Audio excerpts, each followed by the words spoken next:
It's a perfect night for soccer in the district. Week 4 is here, and we get things started with a Friday night showdown between Lexington and DC. Two teams who revamped this offseason and are off to great starts this year. Alongside former Hall of Famer Christine Huber, I'm Bridget Howard. We're thrilled to be with you all this evening. Well, let's start with the home side, DC Power. They upgraded this offseason, adding 9 new players, retaining key pieces from last year, and have hit the ground running this fall, going unbeaten in their first 2 matches. They signed a new head coach in Omin Namazi, and he's brought excitement, and most importantly, he's brought goals. I mentioned retaining key pieces. Keeping Gianna Gorley in DC was a huge boost for this side. Namazi told us she's a player they can always count on, Christine. She was clutch. She has scored or assisted on 11 of DC's 29 goals and in only 16 appearances. That's a third of the goal contributions. She's a natural number 9. She knows how to score, but what makes her deadly, she can finish in all different ways. Well, and she's had a helping hand on the offensive front. Sydney Cummings is no stranger to the Gainbridge Super League. She spent last season in Spokane and is already making her mark in DC, scoring the equalizer last match against her former club. And she does it as a defender. She distributes confident, she makes clean passes out of the back, and she can carry the ball forward. This is going to help DC maintain possession and build more attacks from the back. Well, when you look at Lexington, they've had a pretty similar start in the offseason and start to the year, a win and a draw in their first 2 matches. They also brought in a new head coach in Misaki Hemi and added important pieces that really have made all the difference so far. Last weekend, they won their first match of the year, courtesy of a Catherine Berry brace that led the way in the win over Brooklyn. But Christine, Lexington, we said it, they made big moves this offseason to say the least. They went out and got some of the best talent around the league in Addie McCain from Fort Lauderdale, Mackenzie Weiner, and Player of the Year, Amina Ekic from Spokane. They sure did. McCain, 4th most amount of goals in the league last year, candidate for Player of the Year. Weiner really picked it up in the second half to help Spokane towards the end of that year, and Ekic, Player of the Year. What more can we say? She does it all this year, just in a different uniform. Well, McCain and Ekic, we said their names quite a bit last season, and you'll hear them even more tonight. The reigning Player of the Year sits with 2 assists through 2 games, while McCain has added a goal and an assist. They are a deadly 1-2 punch. Look for them to combo. They're going to try to get in, back, and behind the defense in those dangerous spaces. You can maybe stop one, but if you're DC, can you really stop both of them? It's going to be a question a lot of teams are going to have to answer this year. 2 new head coaches, 2 revamped teams, and a handful of former teammates going head-to-head in this Friday matchup to start Week 4. It's Lexington and Spokane coming up next. Lineups and kickoff will be right after this. You're watching the Gainbridge Super League on Peacock.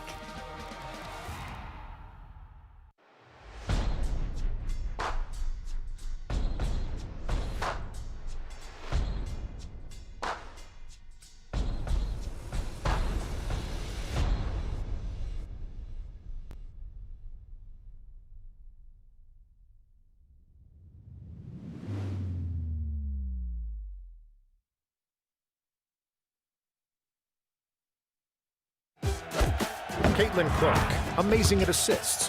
Gainbridge, the ultimate assist for your savings. But ever since they teamed up, she's taken assisting to a whole new level.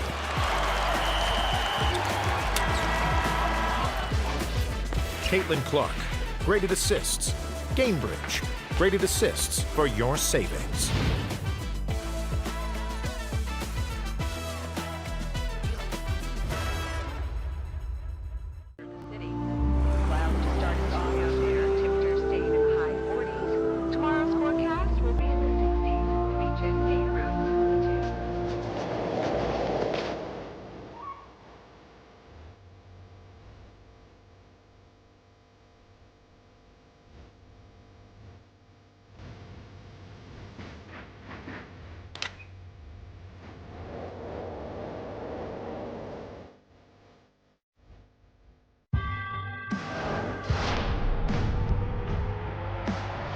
Prince Tires in the USL help soccer journeys everywhere to drive harder.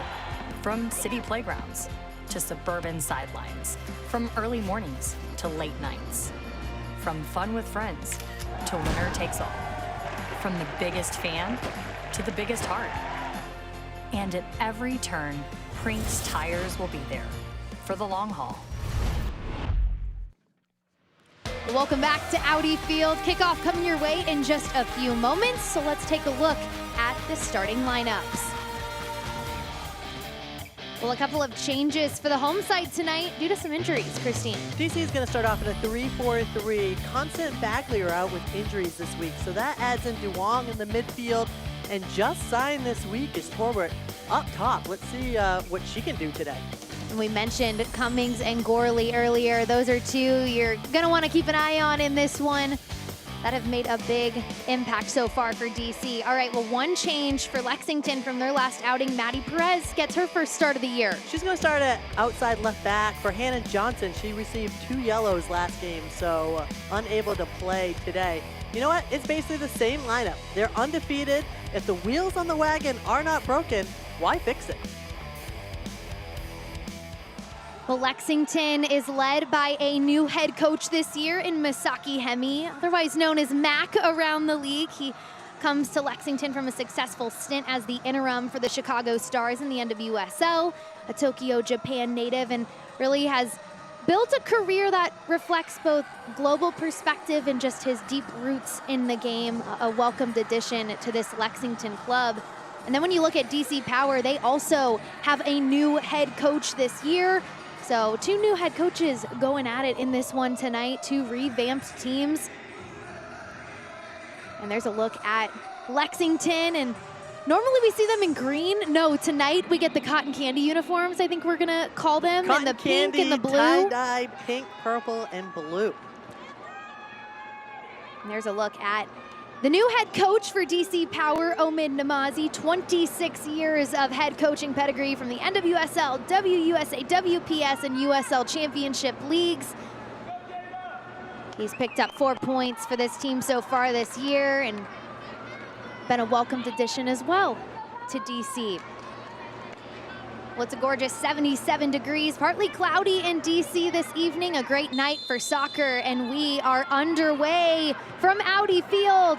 Hall of Famer Christine Huber, Bridget Howard with you this evening.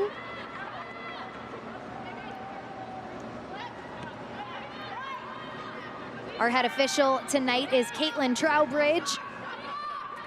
And we talked about Lexington's uniforms. Well, we have to talk about DC's as well. They're in their home black kits.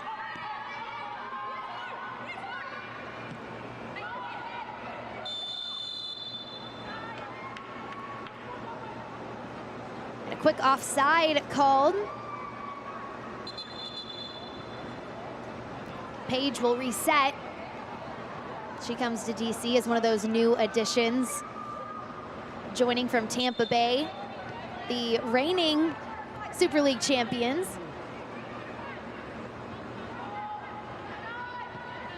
So DC will build out of the back.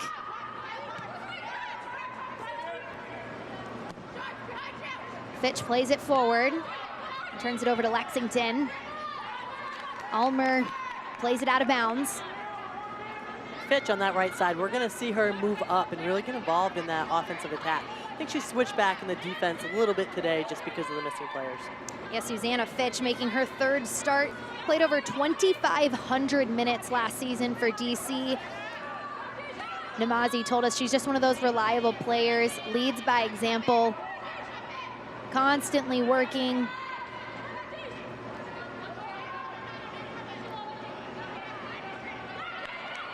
Battle in the corner. That was Deja Torbert, the newly signed DC player. Torbert working hard right here, trying to make a name for herself. Just signed this week, trying to split that double team, but unlucky there, wasn't able to get it through. Hannah Schartz will take the free kick.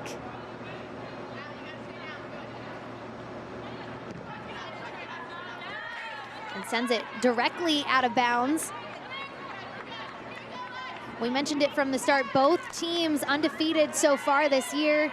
2 teams that had finished at the bottom of the table in the inaugural season, but have a much different look this year as Addie McCain tries to track down that ball, but Gilbert wins the battle and turns it right over. Torbert.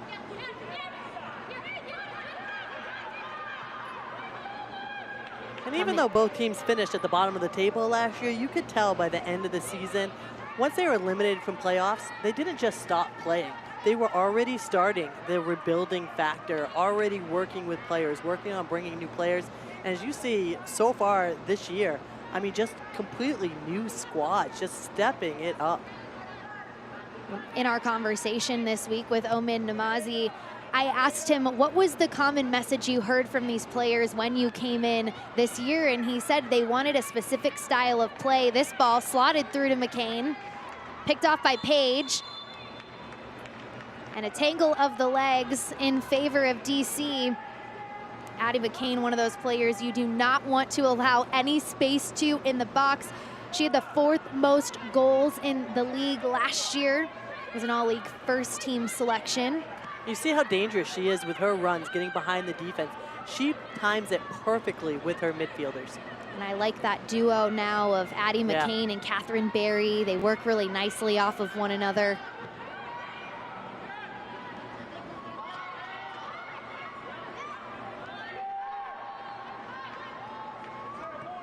But back to that conversation with Omin Namazi, he said there were a lot of struggles, especially early on in the season last year for this DC side. But towards the end of the season, to your point, they saw a little bit of light at the end of the tunnel. They never gave up.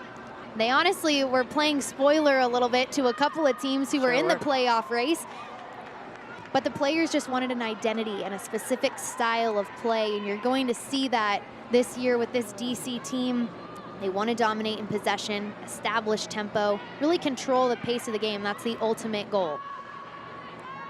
We really haven't seen it yet, but they want to play pretty high up. So they're going to start their defensive pressure from the forwards, from the front lines, hoping to win that ball high and then go on a quick transition. Good ball movement so far from DC.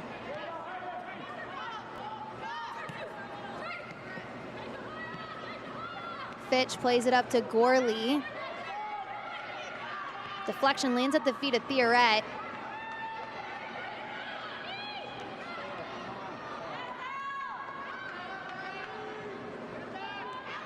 Lexington has won some of these loose balls, but the second they get it, they turn it right back over. Can they settle in and kind of find their footing? Maddie Perez. Back to Sharts. And DC has to be aware of that as well. As soon as they turn the ball over, they need quick pressure on the ball. We know how deadly Lexington can be. Lexington with some iffy balls in the box there. Can they get it out? They can. Almer will find Ekic. Ekic, the former player of the year, tracks it down. Woo, works around her defender. Or so it looked. 2 DC players hit the deck, and it'll be a corner kick for Lexington.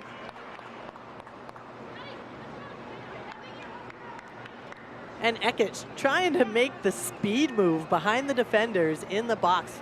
That last touch just a little too far out in front of her to keep on it, but you can tell exactly why. She's player of the year. She's not going to let down. She's going to take players on one-on-one, no matter who you are, and she'll take you on in the box. So Lexington will get a set piece, the first of the night.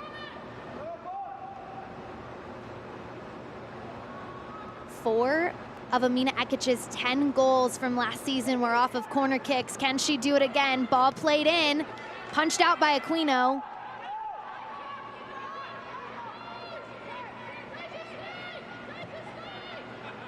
High arcers to the backside, but Allison Pantuso offside. A little too obvious there for Pantuso. A gorgeous sunset in Washington, D.C. this evening. 77 degrees, partly cloudy, is like ideal soccer weather. Perfect. And especially on this pitch at Audi Field, state-of-the-art soccer stadium. Ekic putting the pressure on Page.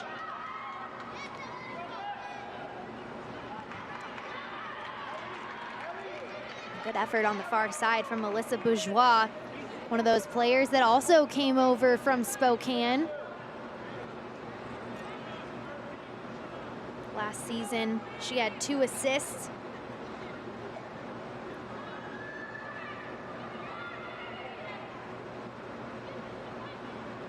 McCain loses it.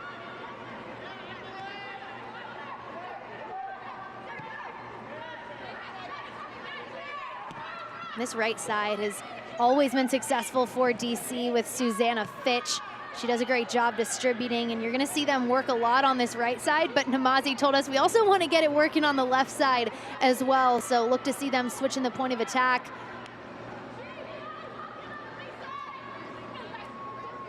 Here's a first look at Kat Asman on loan from Orlando Pride. 6 saves on the year so far through 2 matches. Catherine Berry looking to slot it through to Ekich. She ran out of steam, just a little too far in front of her. Yeah, just missed her front foot there, but not a bad idea. If you notice, too, these Lexington players, they're interchangeable. We're going to see different players go forward, the other one recycles back behind. You can see right now that front 4, Griffith, McCain, Berry, Ekich. Putting that high press on that Mac told us to expect.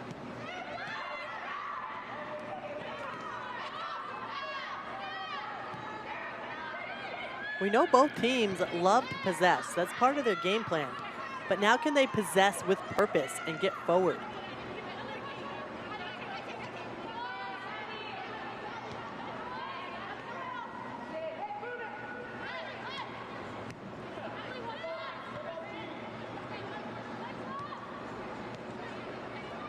Lexington leads this series in the head-to-head record. 2 wins, 1 loss, 1 draw in 4 matchups last season. Their last meeting ended in a 3-3 draw on May 31st. And that was a crazy game. So many goals. Last game of the season, and both teams just leaving it all out on the field. Morgan Aquino making her 3rd straight start. She played and started in 22 games last year for DC. The Australia native sends this one up to midfield. Katie Duong looking for Fitch, but a step from Perez. Almer.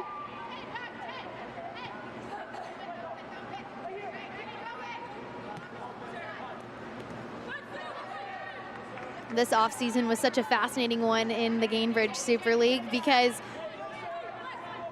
there were so many interleague transfers, and I think everyone who paid attention to the Super League last year when Lexington started making their moves, everyone thought to themselves, yeah, they're loading up. I saw Lexington and I saw Dallas, and the moves that both of those teams were making, and I'm so glad the Super League put out a press release of where all the players ended up throughout the league. And one of the great things about the Gainbridge Super League, the players are in control, right? They can choose who they want to play for, where they want to go. They're negotiating everything. It's just in the player's hand, and that makes it different than any other league in the United States.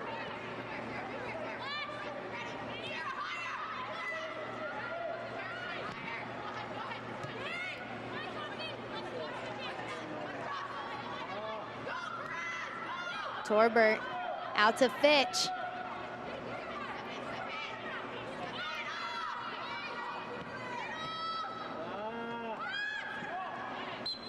Griffith gets tripped up. It'll be a restart for Lexington.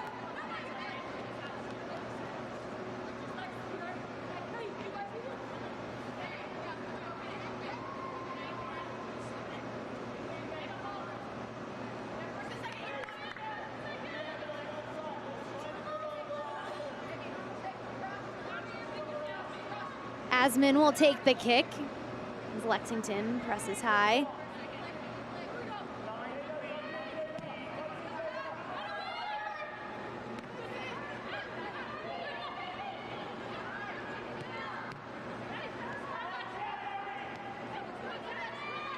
Theoret wins that back. Look at how tight both teams are in the middle of the pitch. Lexington's gonna have to open it up when they have the ball, get a little wider.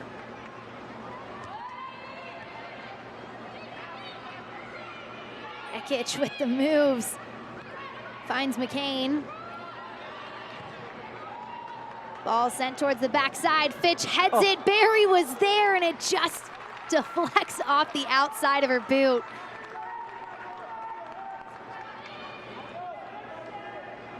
And I mean, what a great one-touch cross into the box.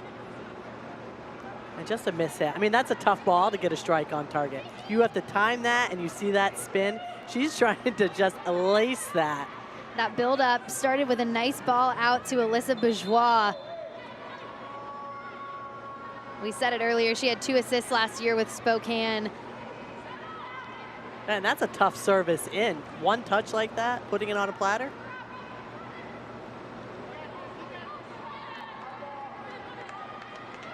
And this is where I think Lexington is gonna get better chances when they send that ball out wide. Open it up a little bit, stretch this DC defense because they're trying to stay nice and compact. Well, Amina Ekich, we saw her have success in the first part of last season with Spokane, but when they added in at the break the addition of Allie Cook, you saw how well Allie and Amina worked off of one another. I see the similarities with Amina and Catherine Barry. Barry wins it, and Paige will send it out of bounds. I see similarities in that combo we saw last year with Spokane in this year with Lexington and Barry and Ekich. And we know how good Ekich is. She's gonna create that attention. She's gonna create the double teams. Now if she can play off and out of that, cut into that open space, she'll get the ball back and in better scoring opportunities.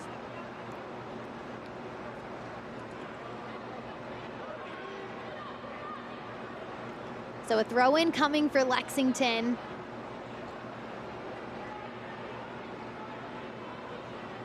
Hannah Schartz with the long ball. Tati Fung there. Deflected by DC. Here comes DC in transition. And that was Gorley who deflected it in the box and then turned right around and got into the attack.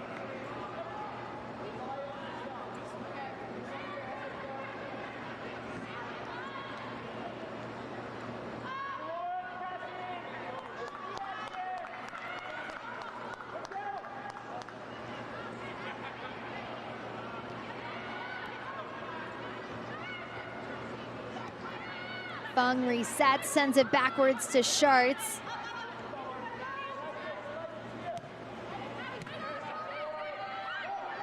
Lexington turns it over, Gorley with space. She's got Fiorette. Turns it over, Duong's there, out to Torbert. Torbert towards goal, picked up by Asman. Quick decision making there from DC. I liked that ball out to Torbert from Duong. It was a nice counterattack there. Gorley, I think, just taking so much time on the ball. I feel like she had so much space that she was thinking too much. What does she want to do? Does she want to pull a move? Does she want to fake to the left, go to the right? Does she want to take on players?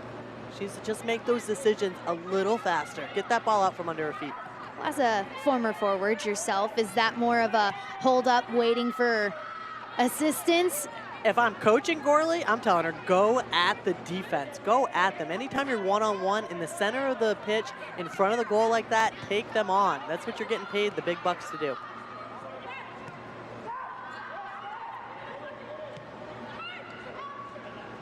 Ellie Gilbert on the near side.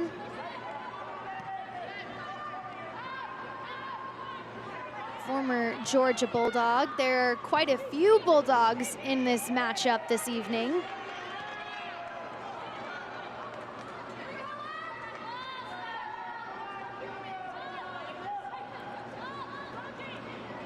can see Kat Asman telling the group, settle down, let's wait.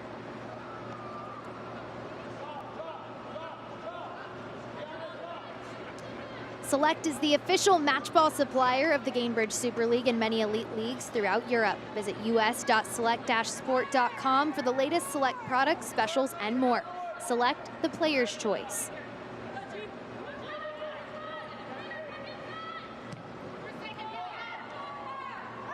Asman floats this one. Ekich.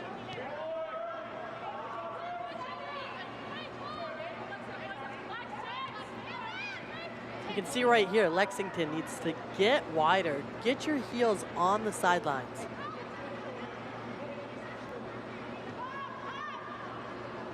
Great camera angle here for the tactical view.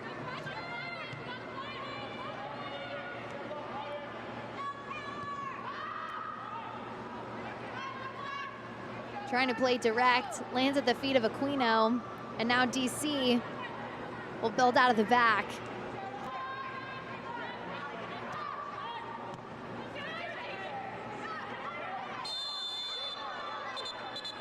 Torbert and Almer. Talk about legs getting tangled. A yellow card issued to Taylor Almer.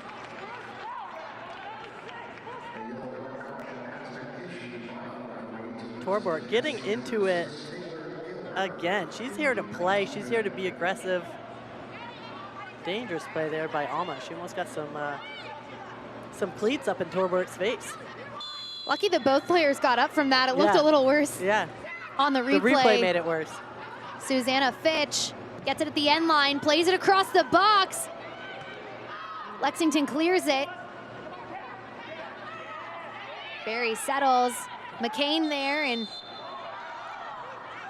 gets a push from Susanna Fitch. Lexington needs to talk to their teammates there. Let them know. Let Addie McCain know that someone's coming on her back. And on the flip side, McCain needs to go to that ball. DC is pressuring high. They're pressuring hard on the ball. Addie McCain, we talked about her so much last year. A Texas A&M product. Was the 2020 SEC Midfielder of the Year. Certainly made an impact last year with Fort Lauderdale. Now on this all-star team for Lexington. Sarah Griffith working around the defense. Catherine Berry fires one, deflected.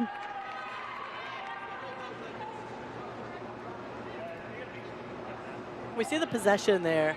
I feel DC, they have 60% of the possession, but Lexington's had more chances, more opportunities, and that's possession with a purpose from DC. They've got to go forward while keeping the ball.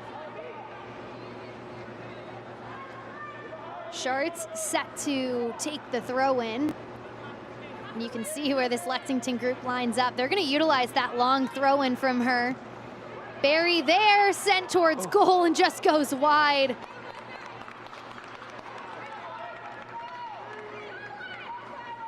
This almost becomes a corner kick with how far Schartz is able to throw that ball into the box, and that's exactly it. It's bouncing around in the mixer there. Whoever gets to it first gets that scoring opportunity. Sarah Griffith was on the end of it. Griffith wins it back. Perez shoots this one to the far side.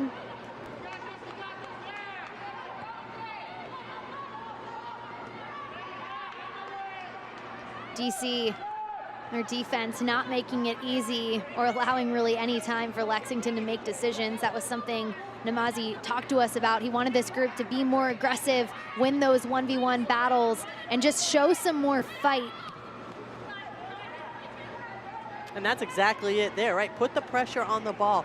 Force Lexington to make those turnovers. Then DC gets the ball, then they can possess.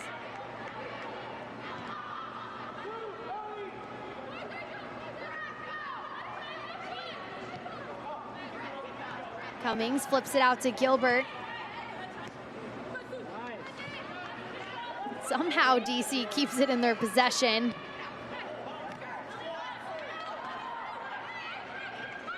Fitch. Theoret. Good switch from Theoret out to Page.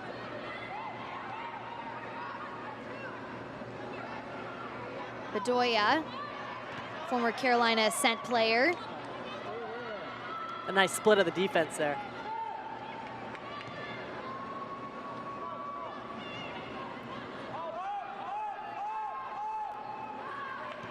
Addie McCain hoping to get a touch on it there, but no supporting cast up top.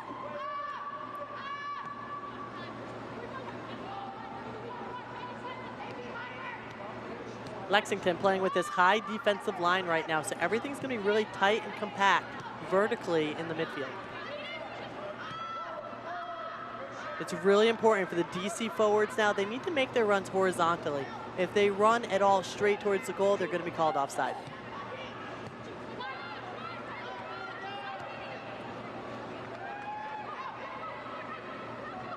Bedoya works around the defense, looking for Gorley, wins it back. Bedoya, Fitch across goal! Oh, Torbert was there, and her header goes wide. We've talked about Fitch flying up high on that outside right side, and that's exactly what she does. Another great ball in. Torbert trying to make her name known in game number 1. Namazi told us Torbert is just such a good athlete. She's flexible in terms of positional play, whether she's more central or on the flanks, but she's a player that can just play multiple positions, and her height and her strength, she uses it to her advantage, and we saw that height working for her there.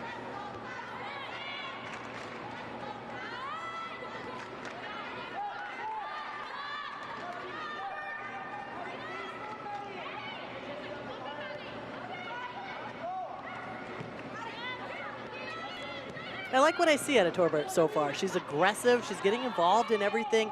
She's putting Lexington under pressure.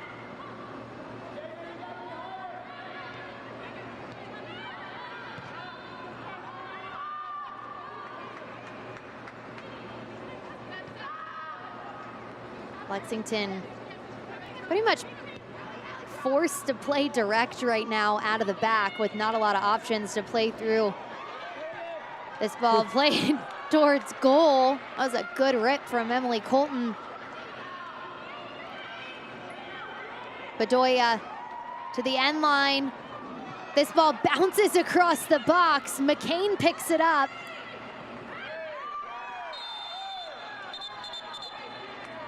And that was Ellie Gilbert. She'll get a yellow card as she was holding Addie McCain from advancing any further. See here, just a professional foul, trying to slow down Addie McCain. Nothing more you could really do because she was off to the races.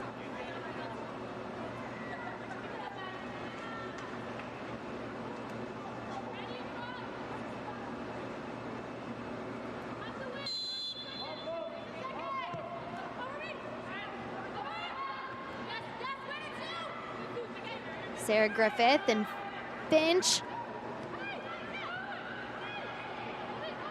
Ekic. Whew. Works around Bedoya. Ekic tripped up in the box. Lexington wanted a penalty. DC gets a goal kick.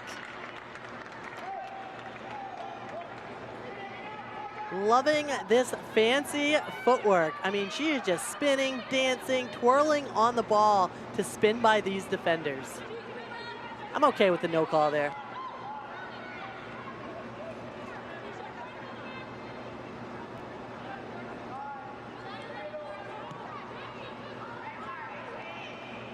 Theoret gets rid of it quickly. Cummings turns it right over to Ekic. Ekic rips a shot, deflected off Cummings. Fitch, the calm and the chaos for DC. Gorley gets pulled down by Perez. And that'll be a yellow card issued to Perez. The cards are flying this evening from Caitlin Trowbridge. Perez with the jersey pull, with the hold on Gorley.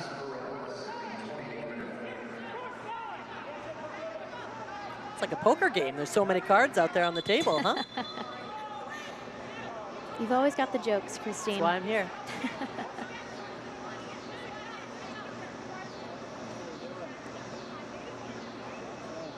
Our first look at the head official tonight, Caitlin Trowbridge.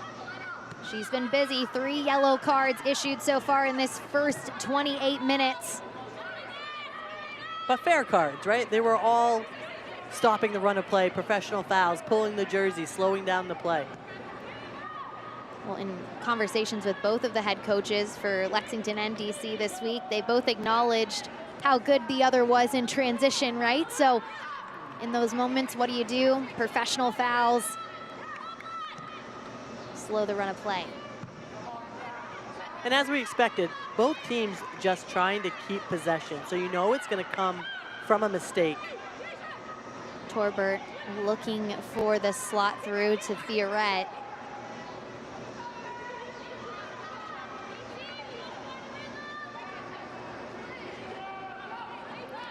So we saw a great header from Deja Torbert earlier, and we've got a Bulldogs battle tonight, Christine. A handful of former Georgia teammates battling it out tonight. You've got Hannah White and Amber Wynn from the Lexington side. They're playing against their former teammates, Ellie Gilbert, Margie DeTrizio, and Deja Torbert. Big dogs on the field. Our good friend Marion Crowder, I'm sure she would be so proud as a former Bulldog herself watching this game tonight.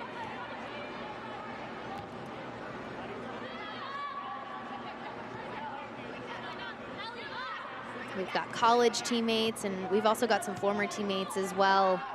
Gianna Gorley going up against her former teammates, Addie McCain and Tati Fung. They all played together last year in Fort Lauderdale. And then the Spokane teammates, Sydney Cummings, DC, battling it out with her former teammates, Amina Ekic, Mackenzie Weinert, Alyssa Bourgeois.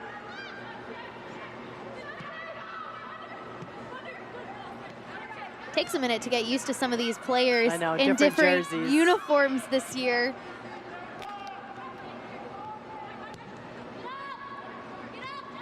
And I left out one other teammate, Taylor Elmer. There's quite a few. There are 5 former Spokane players in this match here this evening.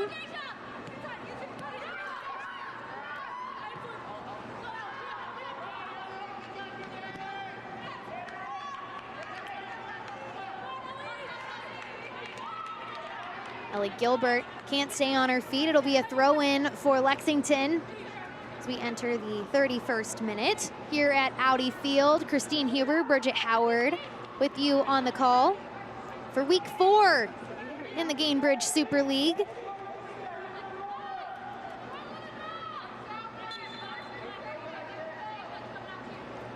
Expect this long throw again. Schartz lays it into the box. A couple headers. Tati Fung rips it, but it'll go over the goal.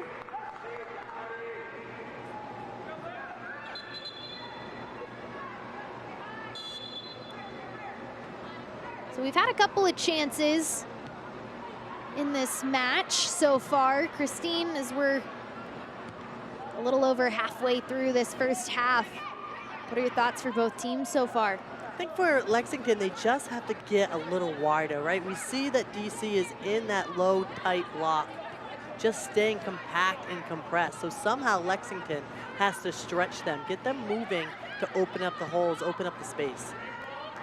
Nice ball from Barry up to Ekic. Ekic takes it to the end line, plays it to the backside. Jada Bedoya got the last touch, so a corner kick on the way for Lexington. Let's see the final third entries there. Lexington with 23, DC with 16. But DC still has a slight edge in possession, right? So possession with purpose. They have to start going forward with it, making better decisions in their final third. Lexington with all the corners so far this evening. Ekic will take it once again. Pantuso, Schartz, McCain lining up in the box.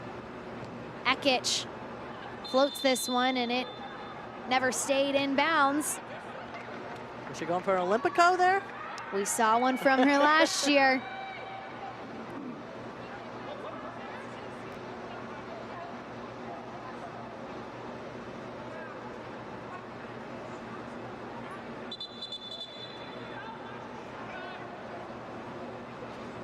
So Aquino and Cummings Send it out and up to Bedoya.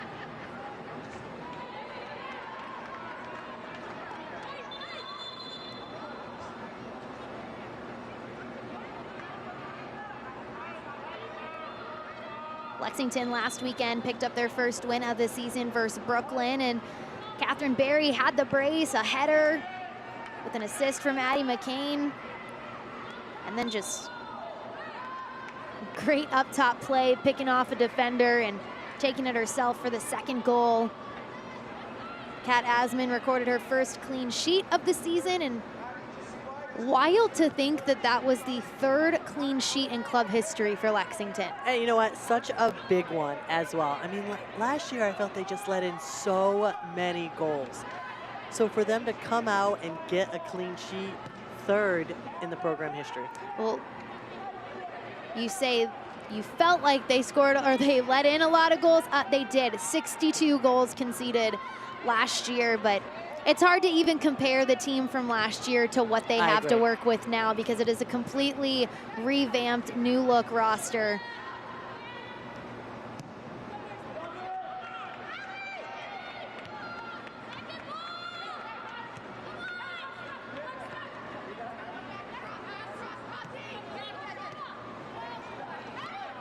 Gilbert not giving any time for McCain to work.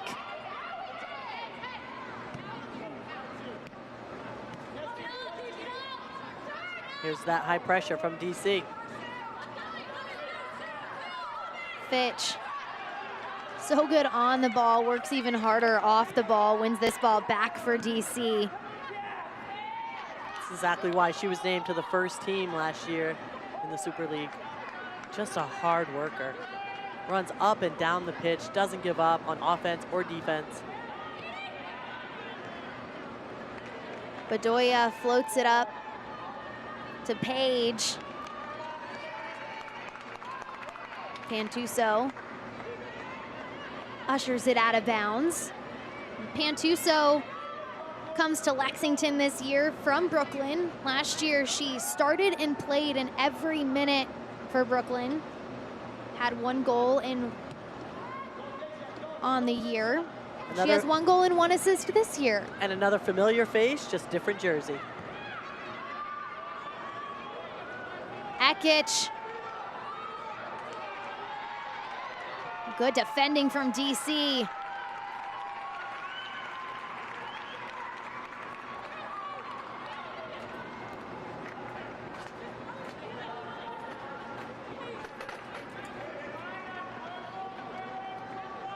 The Gamebridge Super League season is officially underway. Visit GamebridgeSuperLeague.com for all the latest information, analysis, and insight into all things Gamebridge Super League.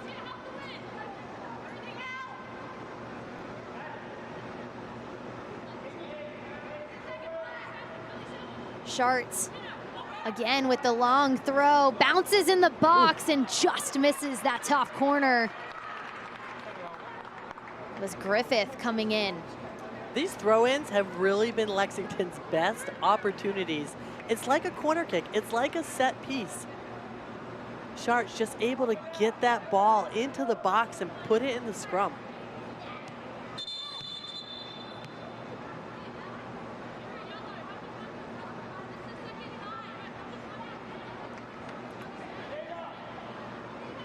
So Trowbridge having a conversation with Barry.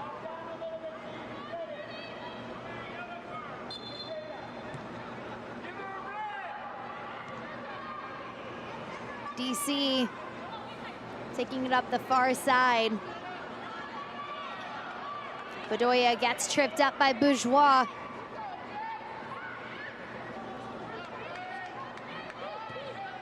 Page, the nice through ball. Fitch.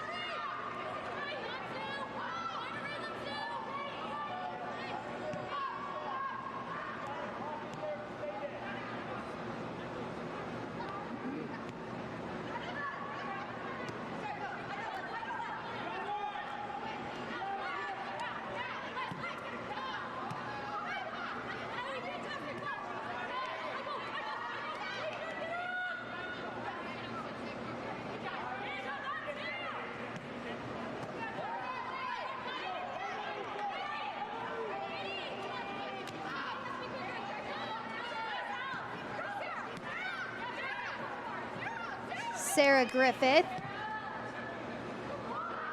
This ball looking for Ekic. Aquino way off her line. DC in transition now.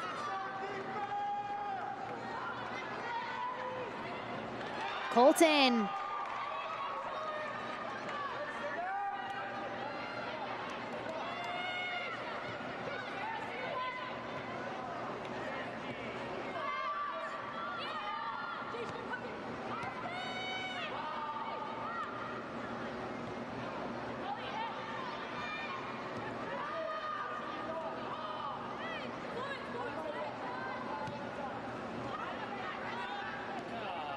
Cummings looking for Torbert, but gets all the way through to Lexington, and now they'll build. And I'm not even sure if DC even saw Fitch wide open on the outside right sideline. Catherine Berry with space. She's got Ekic. Ekic will be waved offside. That ball just sent too late by Berry. You could tell Ekic was holding her run, holding her run, and there's only so long. From a forward yourself, yes. And I was also a forward, there's only so long that you can hold your run. And it's so much about timing with your midfielders, right? You have to be on the same page. That little non-verbal communication. If you're Ekic, you need to bend that run out a little bit more, almost like a bubble. And if you're Berry, just release it a little quicker. Or don't forget, I mean, if Berry wanted to be the stud, she could fake to Ekic, because we all know everyone wants to pass to her, and then take it in on her left foot.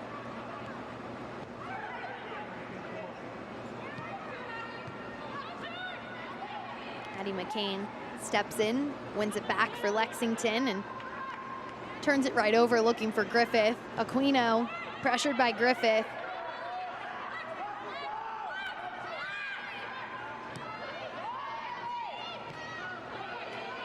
Good switch from Gorley.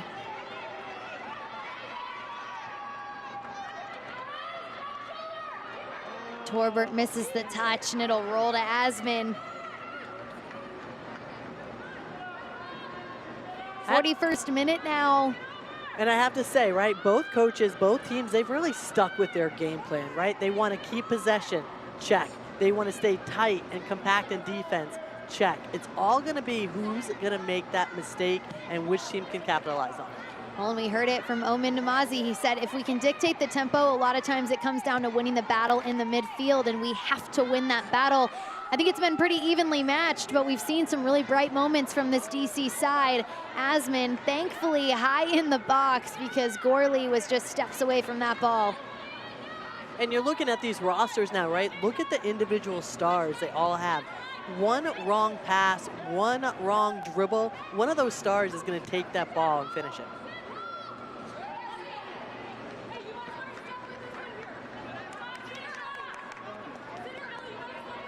Throw in for Lexington as this first half winds down.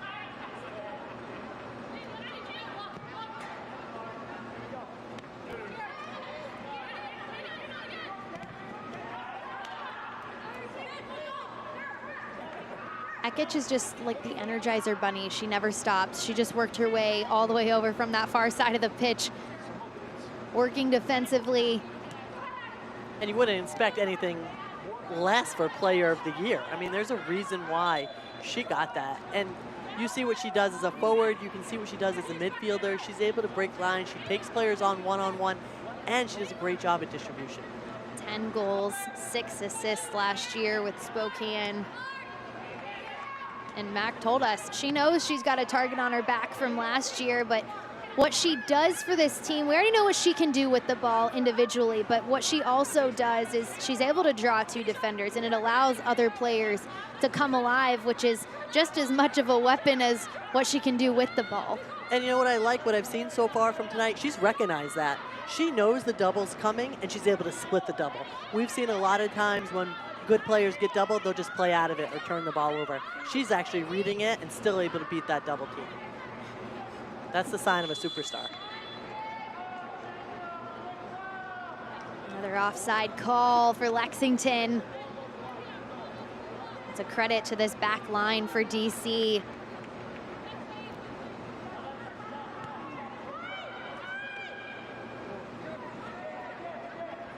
Page, Cummings, and Gilbert. Solid defensive effort so far in this first half.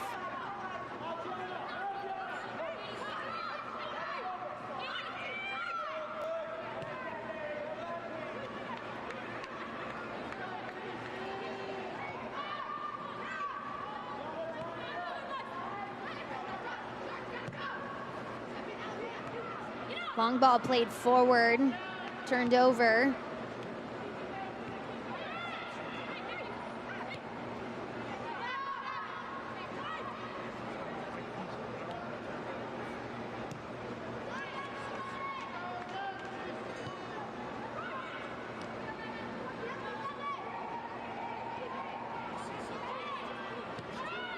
Turned over in the midfield. McCain plays it up to Ekich. Ekich weaving her way to the top of the box. Tati Fung rips it, and again, goes high. And that's exactly what we're talking about, right? Ekich just getting all those defenders out and around her, and now she can distribute. Now she can set up her teammates.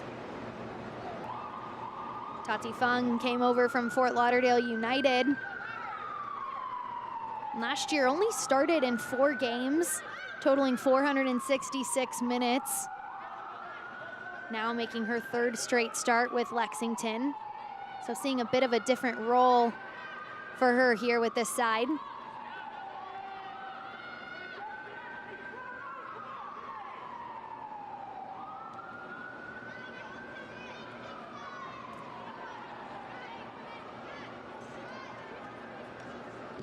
We'll have 1 minute of stoppage time added to this first half. So just a little bit of extra soccer. A little bit. A little bit.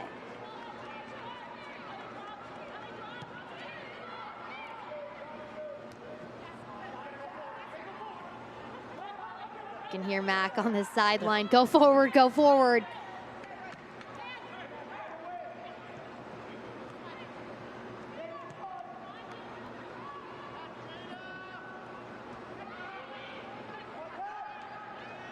Bedoya loses it to McCain.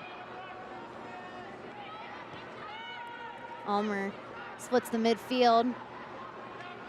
McCain turns it over to Page.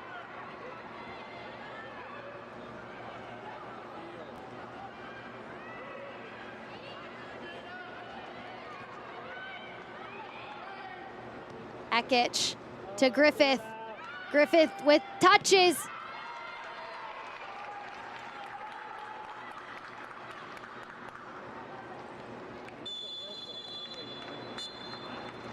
And that'll do it for the first half from Audi Field. Christine, how would you sum up this first half for both sides? A defensive game. Now, very possession-based for sure. We knew we were going to see that out of both teams. They're both knocking the ball about. It's just going to be who is going to be able to capitalize on those mistakes, who's going to counter fast, and just try to get better scoring opportunities. We saw a great save in that first half from Asman for Lexington. Besides that, there hasn't been too many other shots on target that have made these goalkeepers work. And Mac told us in possession we have to be able to create a lot of chances. They were able to do that against Brooklyn. Felt like they should have finished even more. Catherine Berry with the brace, but so far tonight they've had a couple of corner kicks, but they're big players up top in Berry, Ekich, McCain. They've gotten the touches, but the chances just haven't been there. Just not high percentage chances. And honestly, their best offensive chances have been coming from the long throw-ins from Sharks. I mean, that's just amazing, and that's hopefully gonna get them some goals down the road. Well, we're joined now by Lexington's Amina Ekich. Amina, what were your thoughts on that first half? What needs to change for your group going into the second? I thought our press was good and our possession, keeping the ball to get into the final third. I think we need a little bit more composure once we get there, maybe to get some more high quality chances off and then ultimately finish when we have space. And what are you seeing from DC's back line that you think you can capitalize and get some goals? I I think transition has been working for us when they're opened up and maybe winning the ball off their build and then playing forward quickly before they get set and organized again. I think that's been working, and I think we need to exploit that more in the second half. Well, Amina, thanks so much for the time. We'll let you get to the locker room. Awesome, thank you. Well, it's scoreless so far through the first half. DC and Lexington. Should be a fun second half. We'll see if anyone is able to break this defensive front from both sides. We've got more for you coming up on the other side. Stick with us.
Today we went to the beach, and it was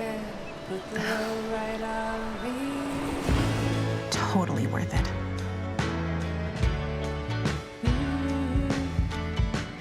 Get double points this fall at Best Western.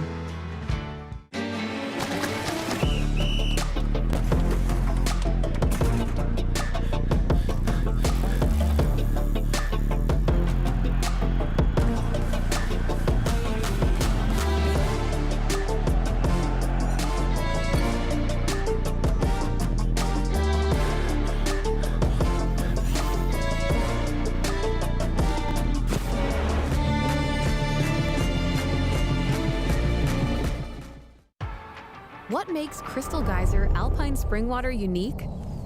It's our commitment to making our bottles from at least 50% recycled plastic. In fact, Crystal Geyser is the only beverage company in the US to exclusively own and operate 2 plastic recycling facilities. And you can help us make an impact too by always remembering to recycle your bottles. Crystal Geyser Alpine Spring Water. Simple, but not easy.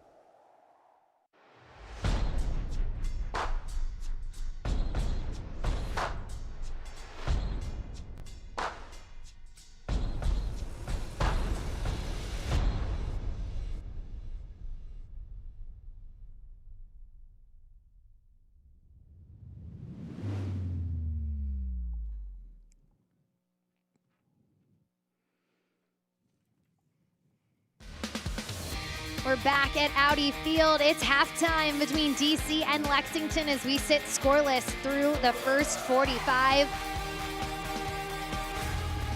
We're in week 4 of the Gainbridge Super League, and we've got a lot of news and notes for you, a lot of exciting things happening around the league. Let's cover just a few of them. At 15 years old, Rhea Moore scored in Dallas's 1-0 win, the youngest score in U.S. women's pro soccer history. Dallas has done such a great job bringing in those academy players, mixing them in, as we saw with Silly Strawn and what she did last year.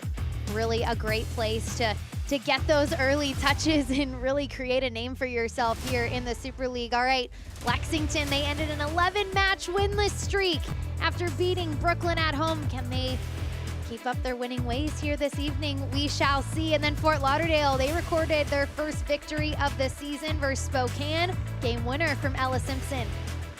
Simpson, one of those versatile defenders, and now she's getting goals.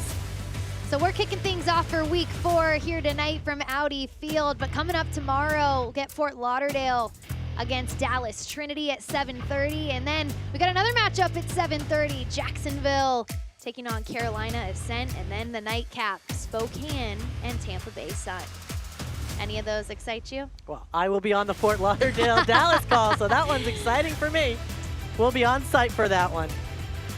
An exciting weekend in the Super League. Well, we've got more coming up for you right after this. We'll have halftime, highlights, and more. Stick with us.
Scoreless at the break here in DC between Lexington and DC Power.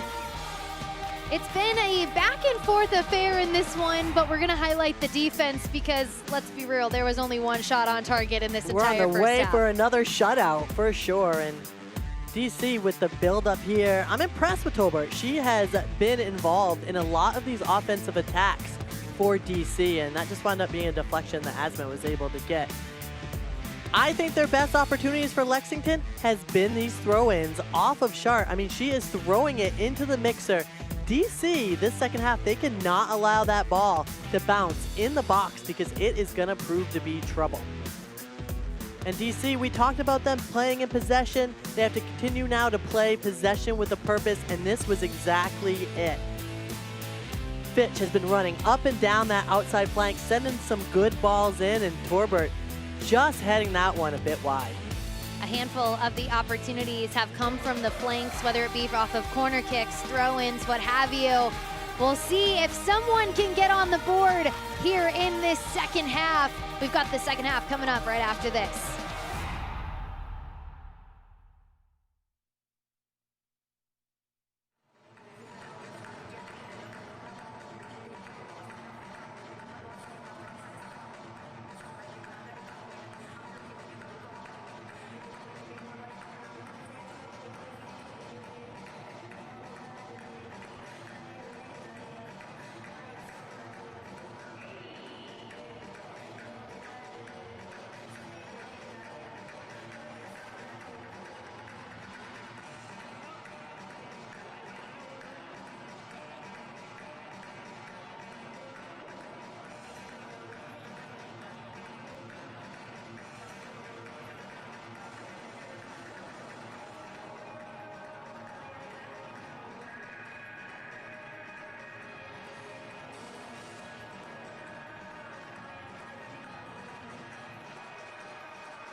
Christine Huber, Bridget Howard back with you from Washington, D.C. as we get set for the second half between Lexington and DC Power.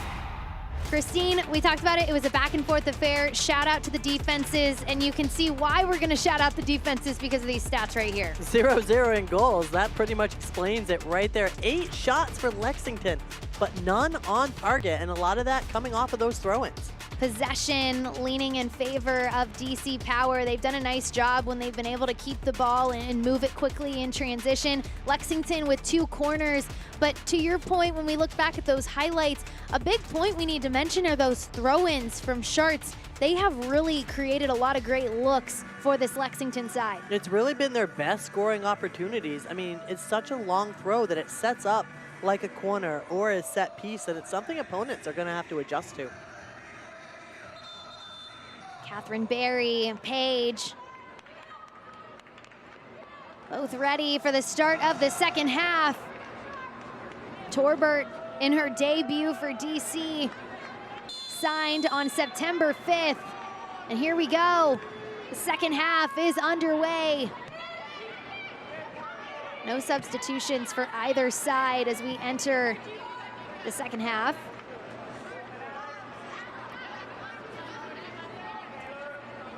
DC now moving from right to left on your screen. Lexington moving from left to right. Our head official, she's been busy. Caitlin Trowbridge, 3 yellow cards handed out in the first half. Torbert caught Gorley off guard.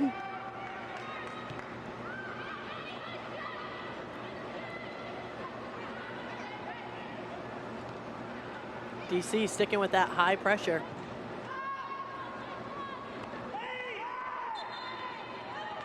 Sydney Cummings, too hard on the back of Barry.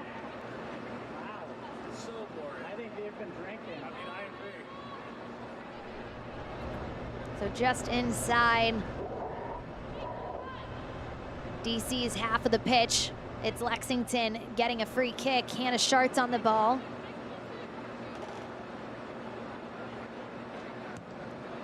Schartz, the middle of the box, Aquino with the catch. A little nerve-wracking there. Aquino catching it so low instead of coming up high to grab it.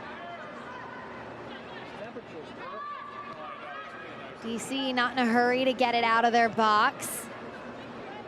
Aquino will just send it out of bounds with oncoming pressure from McCain.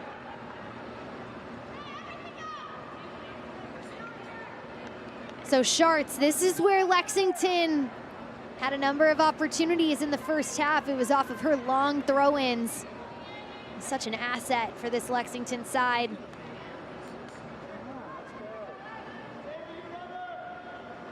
Schartz.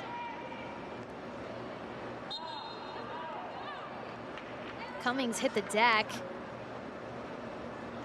She's a bit slow to get up. That had to be a talking point at halftime for DC. Be the first to win the ball off the throw-in, because you cannot allow that ball to bounce around in the middle of the 6, in the middle of the 18 like that. You have to be the first one to it.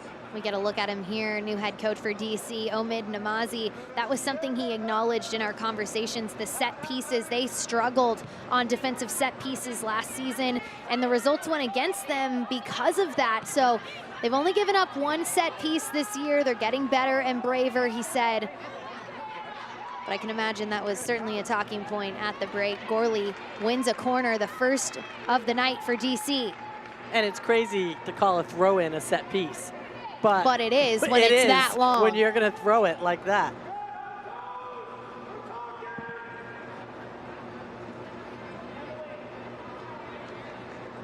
Gianna Gorley, who had 7 goals in the spring, wins a corner kick for DC.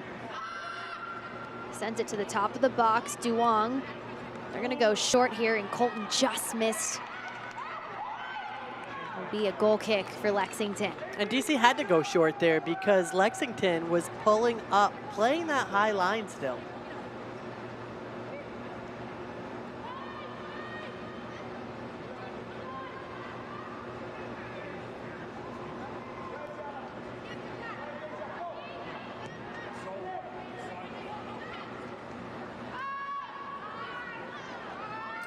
This ball trickles back.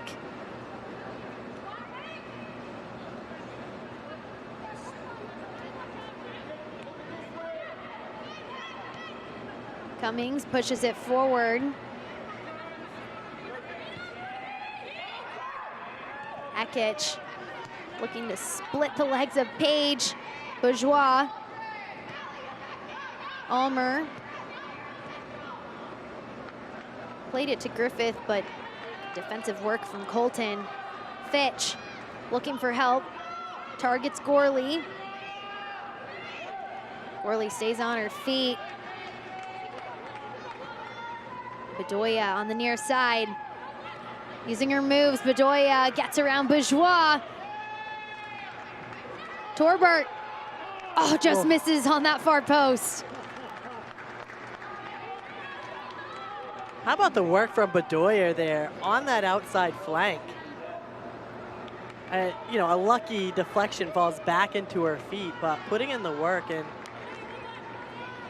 I mean, DC has to be happy with Torbert. What she is bringing to this team, just next level. Her work rate has been exceptional so far in this one. She's been aggressive on the ball. She's moving without the ball.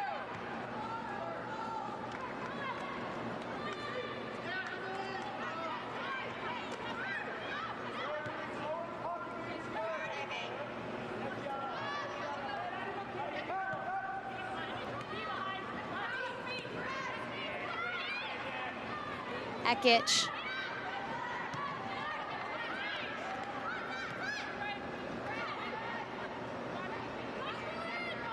Barry cuts it inside, splits the defender, finds McCain. She's able to find it through the wickets there. Gorley gets the touch, sends it way up the pitch and was hoping to catch Kat Asman off guard. Well, Gorley knew that she was off the line. Unfortunately, she just did not get her foot under the ball, and partially because of the way it was spinning off the deflection. What a heads-up play by Gorley. Gorley has 2 goals and 1 assist on the year so far, and Namazi talked about her goal against Jacksonville. She chipped it over the keeper, caught her off of her line, and was like, that's just what she's able to pull out of her bag of tricks, but she's consistent with it, so we're not mad about it. It's a heads-up play, right? And especially when you have your back to the goal, and then when you receive it, you've already seen that keeper's come off the line. So it has to be a good first touch, and then to try and flick it over, chip it over her.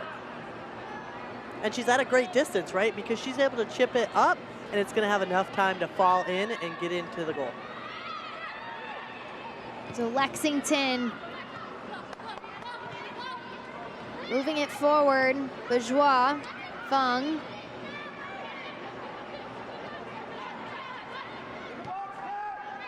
Almer shoots it out to Pantuso. Quick give and go. Bourgeois denied. And a corner kick for Lexington. Good defensive recovery there by Thuret. Ekic will make her way to take another corner kick for Lexington. And it was against DC last year in one of their spring meetings where she had an Olympico. I remember it. Mark our words, Amina Ekic. Lays it in, backside, headed by Lexington. Barry there. Aquino gets it off the crossbar. This ball still bouncing in the box. And it finally sails into the stands. A lot of action in the box from both sides. And you know what? This really comes off of Ekic and the spin that she is putting on this ball. The ball is still spinning from her initial corner kick, and that's why nobody can get their foot on it or head on it correctly. A lot of commotion, a lot of deflections. And you see what Schartz brings in the box there because of her height, because of her stature. She's able to get up and get her head on the ball higher than anybody else. Gorley was trying to get around her defender. deflects off of her in the end for a Lexington goal kick.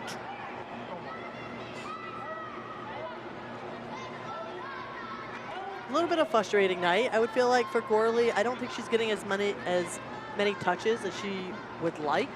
I think she has to recognize how high Lexington's defensive line is playing up. If she's going to be the one to stretch, her feet needs to be on that back defender's feet, keep her back to the goal, and honestly, she's probably going to do best receiving it, laying it off, and then spinning off behind the defense, just like that. Bedoya shoots it up to Torbert.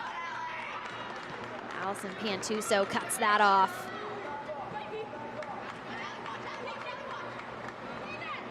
Page gets a toe in, but it'll roll out of bounds.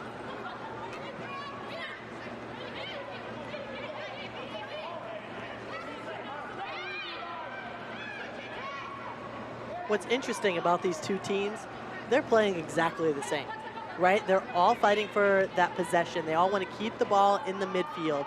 They're both playing high lines, and the only time each team is getting through is when they're playing it to the outside flanks. So it's very similar. So, you know, how are you going to beat yourself, right? You go against it in practice every day, and that's what they need to focus on. Barry holds it up.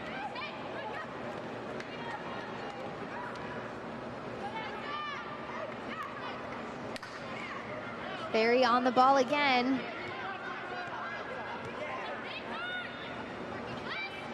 Lexington finding a little bit of space. Good run there.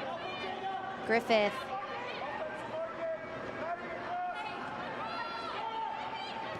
Resets to Bourgeois. Ekich, top of the box. Ekich still on the ball. Broken up by Fitch and Colton.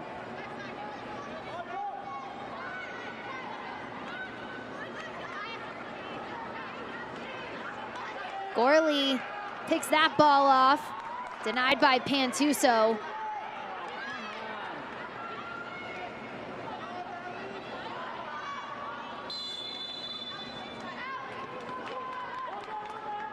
Ekich waved offside. To your point, both teams playing identically right now. So when one team loses the ball, the other team gets it, and then they lose it just the same way. In the exact same fashion. And look, when I'm a forward and I see a defense trying to play a high line on me, so we see Gorley going at it here. Gorley cutting it inside, looks to the backside, goes wide.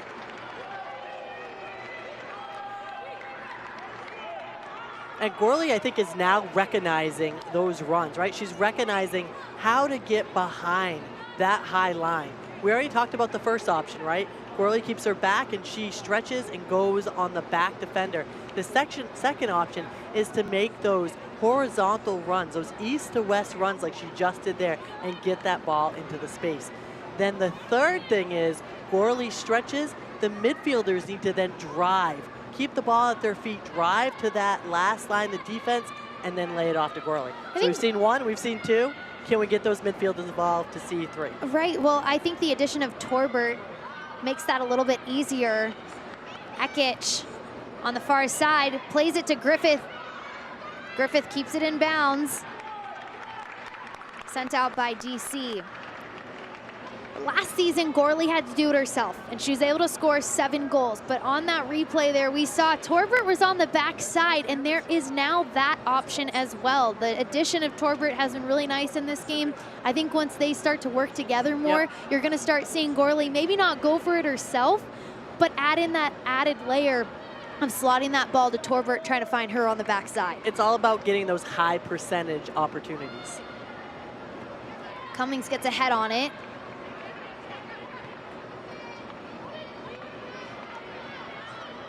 Ekich and Fitch.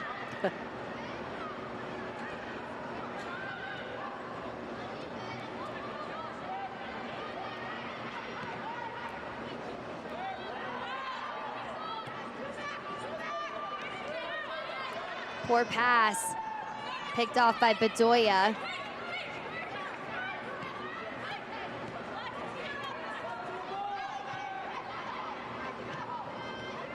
Griffith. So Lexington really putting the pressure on right now. Colton with loads of space in front of her. Torbert looking for Gorley. Turned over.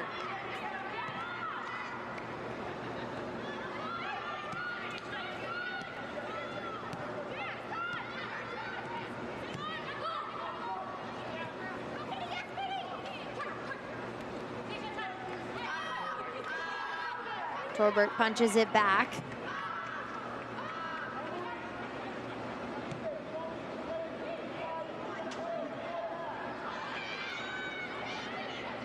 When you look at Lexington with the number of players that they brought in, it's understandable that it's going to take time for this team to gel, but at this point, 3 games into this season, not even fully 3 games in, how would you evaluate how they've gelled so far?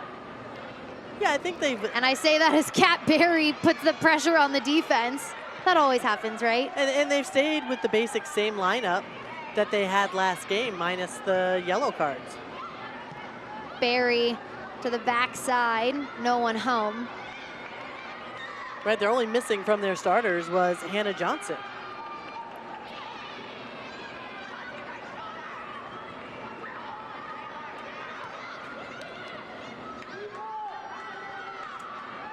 DC pushing forward, it's Fitch. Overlapping run from Colton. Colton gets the deflection, hits off the crossbar. What a strange effort. And deflection. It almost went in favor of DC.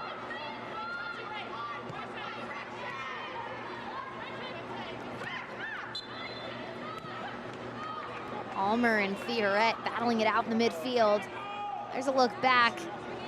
I thought it looked like it was going out of bounds with the deflection. And then with that awkward spin, and I'm not sure if Asman got her hands on it or just flat out hit the crossbar, but a little nerve-wracking there for Lexington. So a substitution, the first of the night for DC Power. Katie Duong, her day is done. It'll be number 21, Katrina Guiu, making her first appearance of the season. Last year had over 1,000 minutes for the club, started in 10 games, played in 17. She brings pace to this midfield. Colton will take the free kick and she'll send it to the far side. They'll switch it quickly. Torbert just outside the box, plays it in. Ekic picks up the loose ball. Ekic, she has speed, don't give her space. And she gets tripped up by Guiu, no call.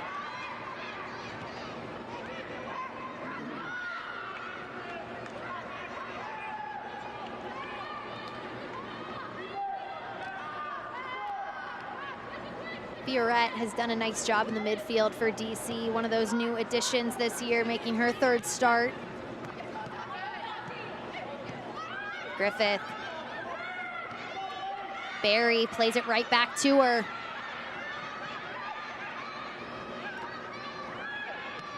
Griffith working to get around Page, she can't. Bourgeois. Griffith just looking a little gas there on those runs that she's making. Tati Fung looked to send one low into the box.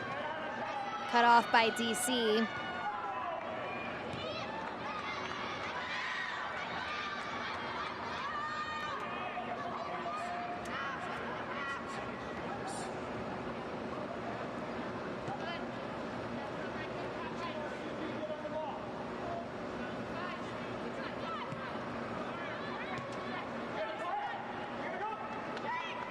Sarah Griffith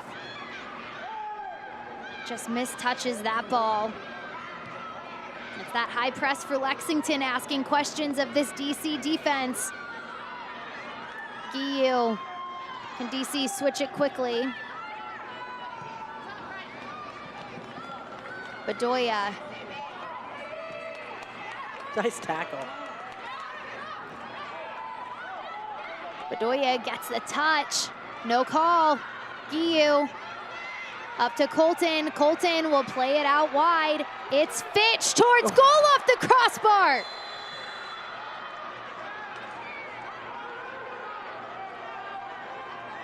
Are they calling Bedoya offside on the rebound? I mean, this is a great shot, though. And look, Bedoya, unfortunately, in the wrong place at the wrong time. And you see that shove there. Gorley's looking for the penalty for the off-the-ball shove. Susanna Fitch wanted it too. So 2 subs for Lexington. Hannah White and Shay Moyer now on. Hannah White, number 2 in her second season with Lexington. Had 2 goals last season. And number 25, Shay Moyer, in for Tati Fung. Moyer, one of those players returning from last season for Lexington.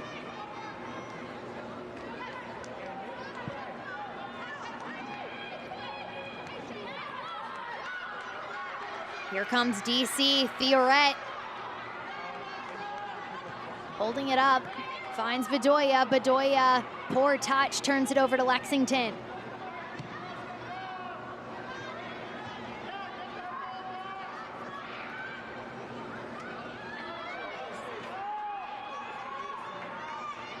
Ekic wins this ball in the midfield with pace. She shoots it out to Griffith. Griffith on the ground, deflected by Aquino. What a save.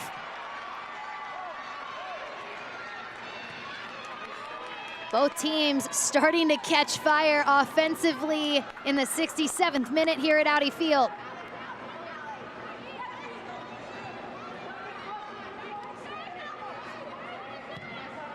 Pantuso over the top looking for White, but Aquino comes out to collect. Lexington trying to capitalize right now on this counterattack. I think it's a great decision by Ekic. Attack and then dish, but I tell you what a kick save by Aquino. Big time.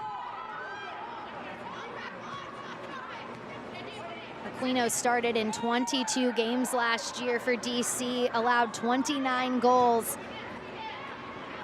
And she comes up with a big save there. And remember what we were talking about, right? I said the third thing that DC has to do is get the ball in the midfield and attack that back line.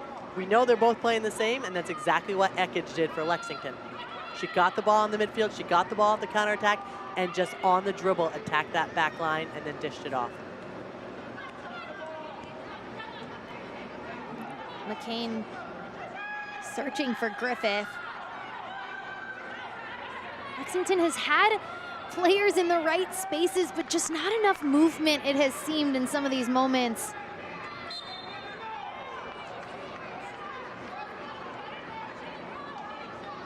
DC gets a restart deep in their half.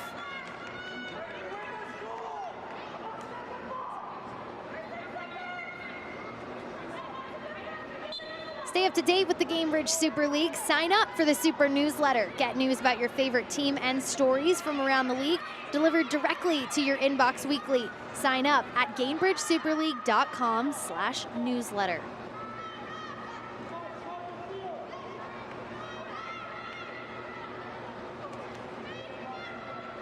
Asman picks it up.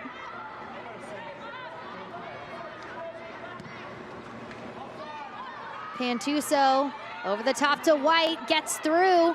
White taking it to the end line, cuts it back. White herself right to Aquino.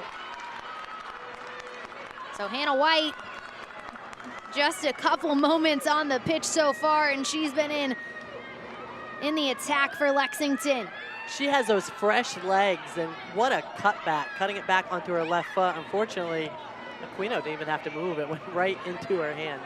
Hannah White played at Georgia and USC during her college days, was a key contributor at Georgia in 2 seasons, 10 goals, 5 assists to her name. Colton towards goal, picked up by Asman.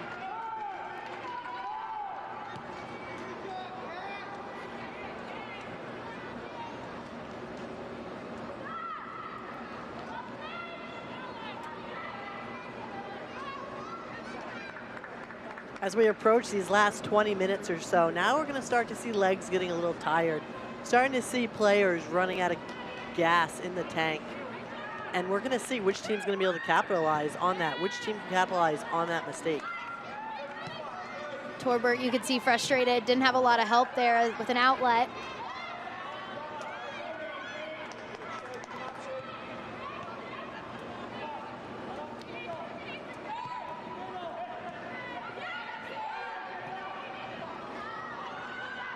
Hannah White once again lays it off for Griffith, deflected. Aquino gets it. Too much time allowed to both Griffith and White by DC.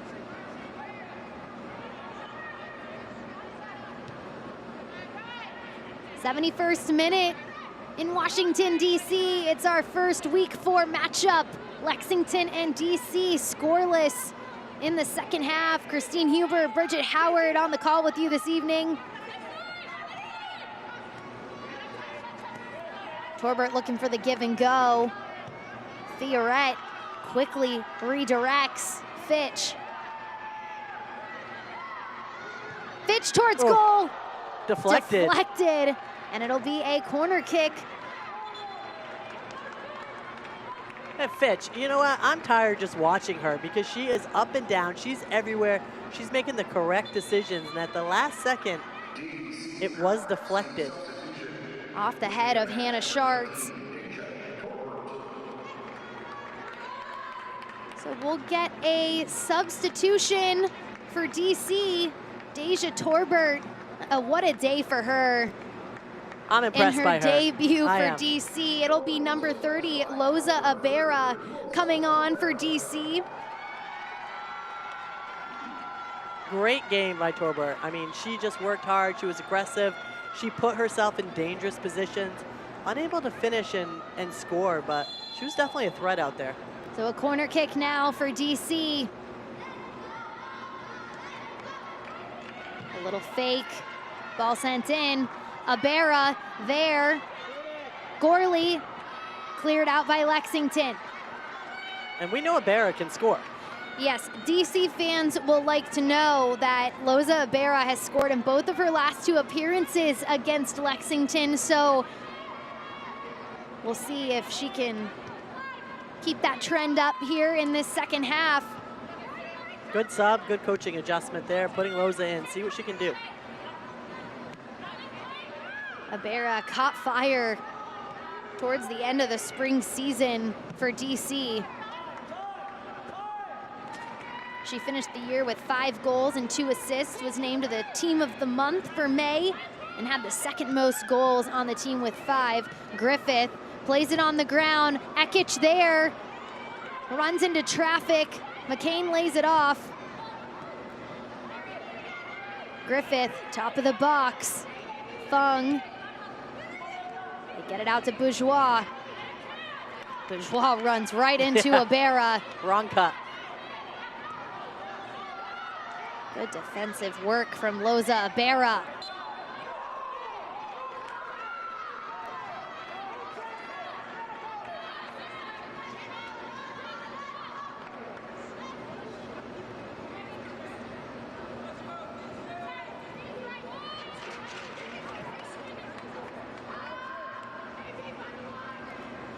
DC will build out of the back once again.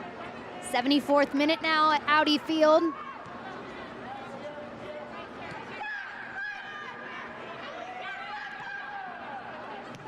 There's a period of some really nice spells from both teams offensively. Slowed down a bit.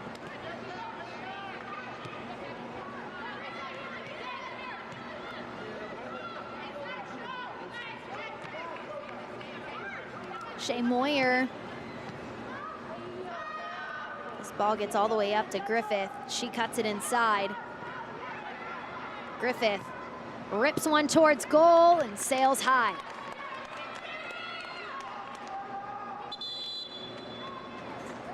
Good touches by Griffith, though. Just taking it, cutting off the defender, and heading towards the middle of the field. So here's another sub for Lexington. Sarah Griffith. She's had a nice night. Been working hard up top for Lexington, and it'll be number 7, Justina Gaynor, making her 3rd appearance for Lexington. One of those players that had previous connections with Mac, who had spent time at Chicago, and she was one of those players that was on the roster. Fitch across the box, headed out by Lexington.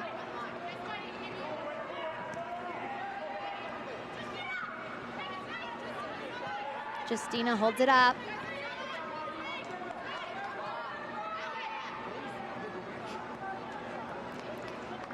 So Lexington now will reset. They're forced to play over the top. It'll roll out of bounds, but Lexington will get a deflection.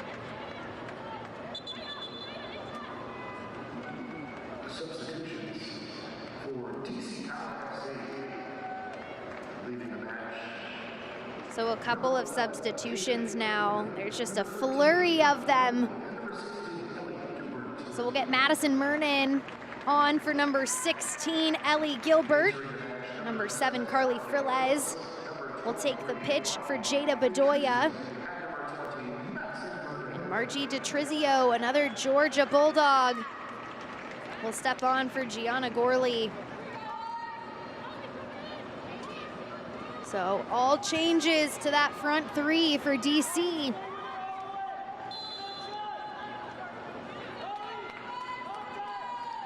Here's that long throw-in coming from Schartz.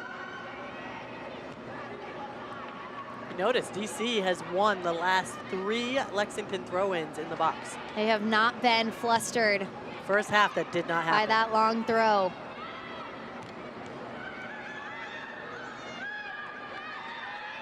So some fresh legs for both sides.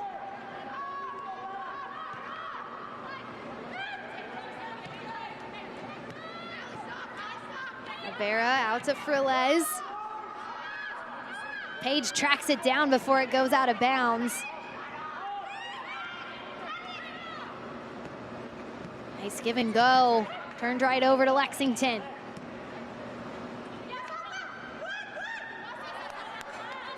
Gaynor wins a throw-in.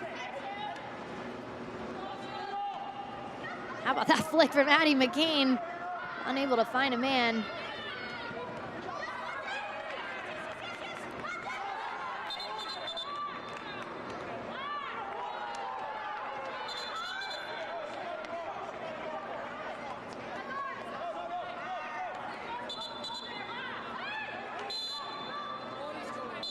So some confusion on the throw-in here on the near sideline. I think Bourgeois got a little extra real estate. Hannah White, how about that effort?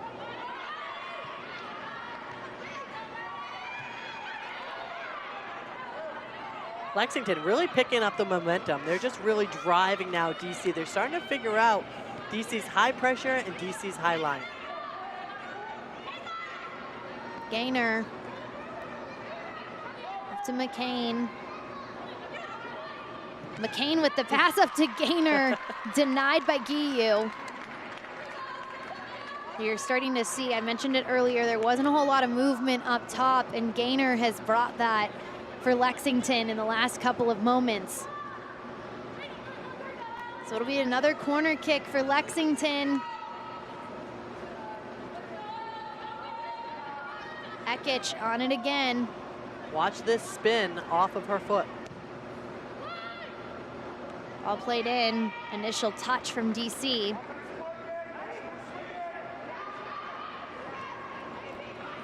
Cummings for DC has just been the one to win all those balls in the box. She's getting beat up doing it, but she's been winning them. Shea Moyer switches quickly out to Ekich. Ekich cuts it inside. Ekich rips off the crossbar.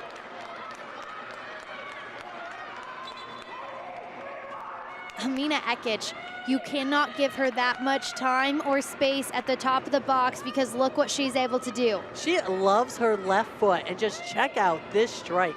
She's just able to lace it, put that spin on, the same as we talked about in the corner kicks. And man, that was Aquino saving the day. Ekic with another corner kick on the way.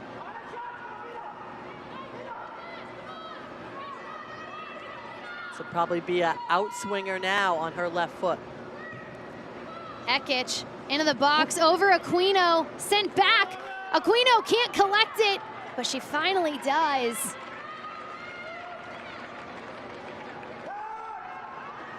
A little bit of an uncertain moment there for Aquino.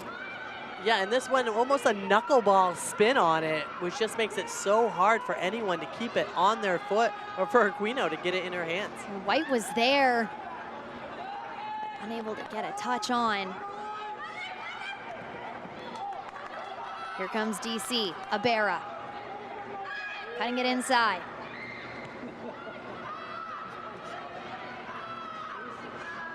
Nobody's going forward for DC. Yeah, DC works back there. They had all the momentum to go forward. No one was up. 81st minute now, and we still sit scoreless between DC and Lexington. Both teams with 5 goals on the year. Both with a win and a draw so far through the first 2 matches.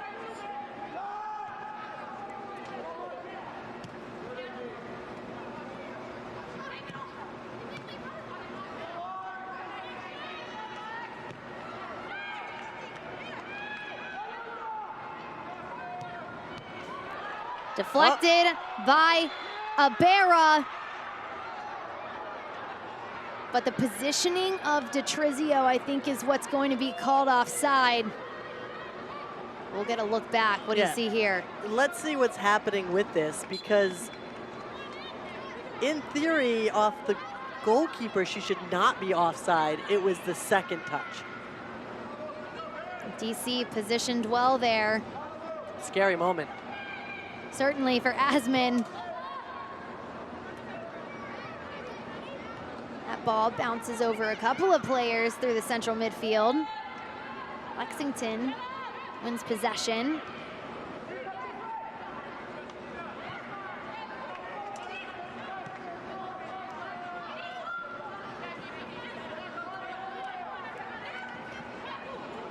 Oh.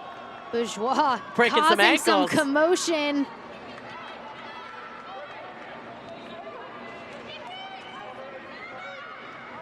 I love watching Alyssa Bourgeois play because we saw it from her while she was with Spokane last season, and her play has not changed at all. She is so solid defensively, but what makes her stand out is the way she's able to get into the attack too and contribute, and we saw that there, just weaving her way through the midfield. She was able to split that double team and then take that space.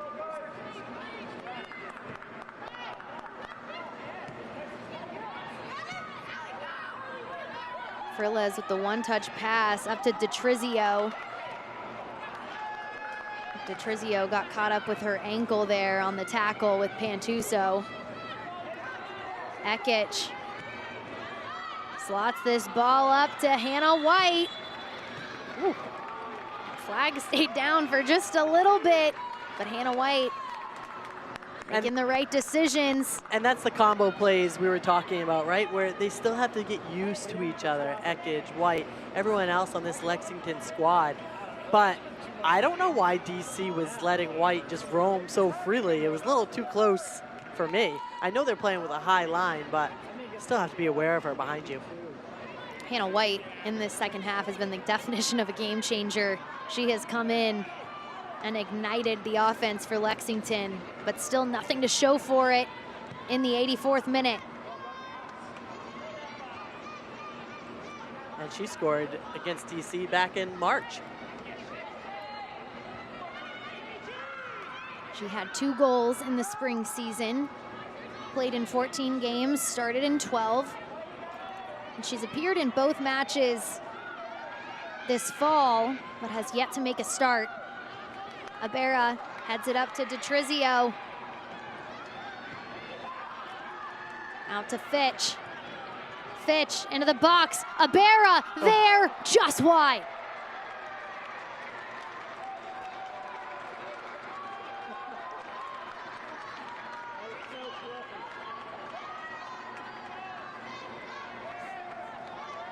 You can feel the energy from both squads right now. You feel a goal is coming. I think both squads thinks they should have a goal right about now, and it's just getting closer and closer. It's just a matter of which team is it going to be. Shot statistics leaning heavily in favor of Lexington, 17-6. Shots on target. Extremely low though, only 3 for Lexington, 1 for DC.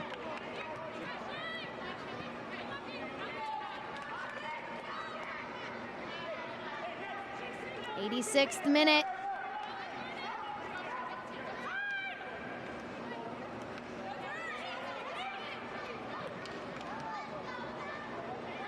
Page,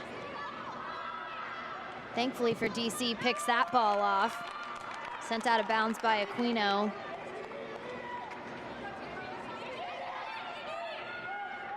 Mack pacing on the sidelines as we inch closer to full time. A corner kick for Lexington, another opportunity on the way for Amina Ekic. The last corner kick caused some problems. Aquino was able to get on top of it.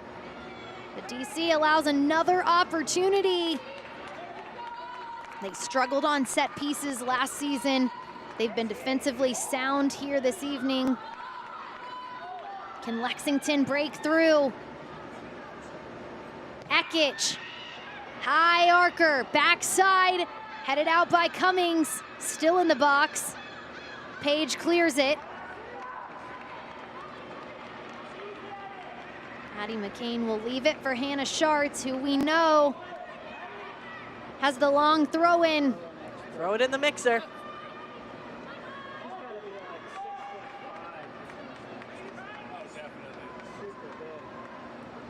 Schartz. She's had quite a bit of throw-ins today. Yeah. She's gonna need some recovery on her arms tonight. Schartz into the box. Another DC Sent win. forward by DC.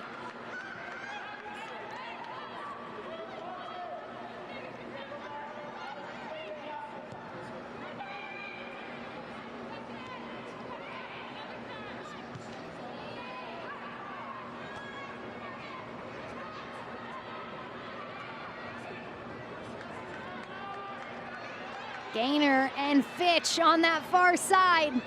Who's gonna win it? Fitch.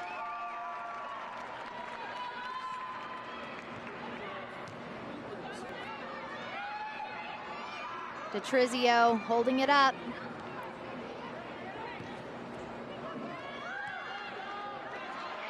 Great touch from Abera. Abera gets the touch through. And it was Bourgeois there to break up what could have been a dangerous moment for DC. Mack liked it. Bourgeois with a great recovery run there. We know how dangerous Abera can be when she touches the ball. She does a great job here.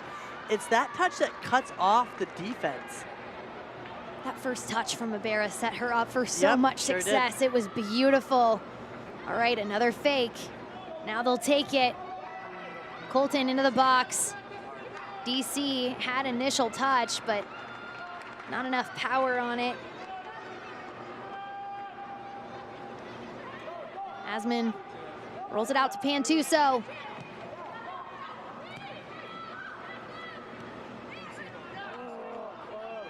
Nearly picked off by DC's Katrina Guillou.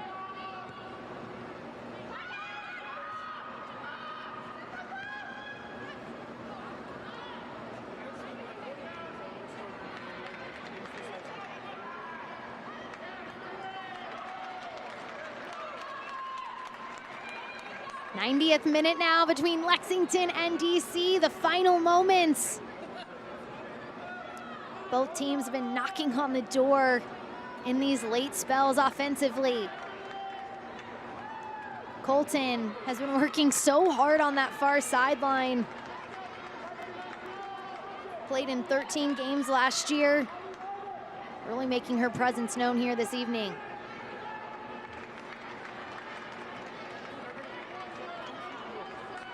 Coming up on 1 minute of stoppage time.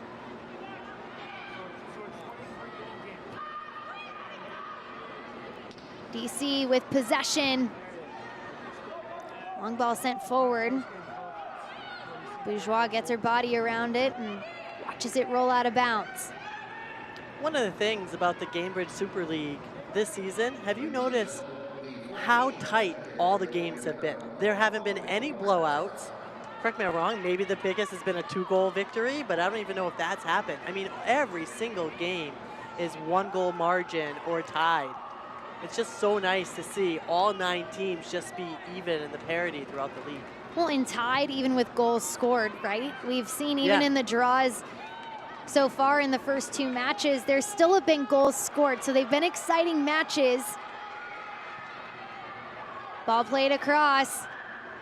Cleared out by Lexington, but DC is still putting the pressure on.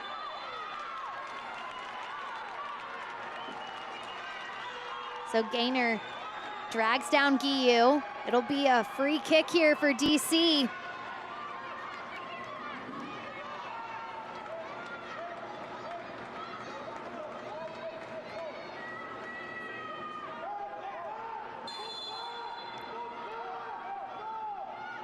Free kick for DC. Colton and Theoret. Guillou sails it into the stands. And that'll do it from DC. We end in a scoreless draw. Christine, quick thoughts. A lot of possession really picked up at the end of the game, though. You can see the momentum. You can see both teams eager and just trying to score, do anything they can, but ultimately winds up being 0-0. Well, it got exciting in the second half, but we end in a draw. Both DC and Lexington continue their unbeaten streaks. We'll be back right after this with full-time highlights, stats, and more.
Welcome back to Audi Field. We end in a scoreless draw between DC and Lexington. Christine Huber, Bridget Howard with you, now joined by DC goalkeeper Morgan Aquino. Morgan, thanks so much for joining us. 3 saves on the night, your first shutout of the season. What are your takeaways from this one? It was a hard-fought draw, I think, for us. A lot of defending, but I feel like that here in DC, that's what we do well. Overall, how are you feeling about your season now that you're starting it off undefeated? Honestly, I'm so excited to keep playing. We have a lot more wins in the tank, and I'm just excited to show you guys what us girls can do. I don't think we've performed to our best yet, and that's what's really exciting. I think we're also excited. We saw this DC team really catch fire towards the end of last season, despite where you finished in the table. This year, you bring in 9 new players. You've got a new head coach in Omid Namazi. What is the energy like right now with this team? It's really good. I think fresh faces brings new energy, and I think everyone's just excited to compete and, like I said before, show you guys what we can do, because we haven't done that just yet. Well, we're excited to see what this DC team has in store for us this rest of this season. Morgan, thanks for making the time. Thank you very much. All right, well, the second half brought a lot more offensive power for both Lexington and DC. Here's a look back at some of the best opportunities. Yeah, it seemed the second half, both teams started to figure out how to break those high lines, that high defensive line. Corey, you can see that her mind was seeing how to get behind the defenders and how to get shots off. In the 71st minute, it was DC, and who else than Susanna Fitch on the far side. She gets one of the best looks of the night and takes one, almost a deflection in favor of them. It looked like it was going out of bounds and forced Asman to make a save. Fitch, just one of those top outside midfielders in the league, and she showed tonight what she can do on and off the ball. And then here for Lexington, they moved quickly, and it was Amina Ekic cutting it inside, and she rips this one, and one of those saves for Aquino, but also got help from the crossbar. Yeah, Aquino doing a good job just tipping it up off the crossbar to keep it out of the net. Lexington had a number of corner kicks tonight. This one off the foot of McCain, bounced in front of Aquino, but she was able to collect it. Lexington's going to be a little unhappy that they were unable to score today. They had some chances, they were just unable to put it away. Well, here are the full-time stats, and we talked about it throughout the second half. The shots, DC ended up getting up there with them, ended up with 10 on the night. Lexington had 17, but disappointing in terms of shots on target. Yeah, 0-0 is the goals, 10-17 for shots. That's a lot of shots, but you hit it right there. Not many on target. Well, we end in a scoreless draw, but both teams, as Morgan Aquino put it, they're not mad about it, right? It was a hard-fought draw for both sides. A scoreless one from DC and Lexington. They continue their unbeaten streaks to start the 25-26 campaign. From my partner, Christine Huber, our producer, Maria Ringo. That's a wrap on the first game of Week 4 in the Gainbridge Super League. We'll see you next time. This copyrighted telecast of the United Soccer League cannot be retransmitted, rebroadcast, or reproduced without the express written consent of the United Soccer League.